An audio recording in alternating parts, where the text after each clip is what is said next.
আসসালামু আলাইকুম, শুভ সকাল এবং জুম্মা মোবারক। কেমন আছেন সবাই গাইস? আশা করি সবাই ভালো আছেন।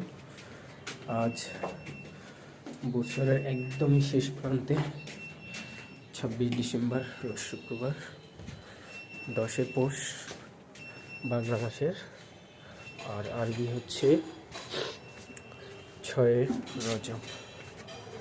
আজকে ঢাকায় অনেক ঠান্ডা, 14.5 ডিগ্রি সেলসিয়াস ঠান্ডা। আজকে জুম্মাবার 2 দিন পরে আজকে গোসল করছি অনেক ঠান্ডার মধ্যে। সবার দিনকাল কেমন যাচ্ছে অবশ্যই কমেন্টস করে জানাবেন। আর শুক্রবার দিন আজকে সবাই বেশি বেশি হচ্ছে দুরূদ শরীফ পড়বেন। আল্লাহুম্মা সাল্লি আলা মুহাম্মদ ওয়া আলা আলি মুহাম্মদ কামা সাল্লাইতা আলা ইব্রাহিম ওয়া আলা আলি ইব্রাহিম ইন্নাকা হামিদুম মাজিদ।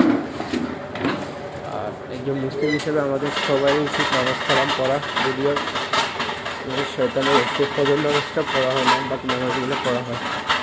নামাজ আমাদের জ্ঞান, আমাদের উচিত সবসময় নামাজ পড়া। সবাই অবশ্যই নামাজ কালাম পড়বেন। আল্লাহ হাফেজ।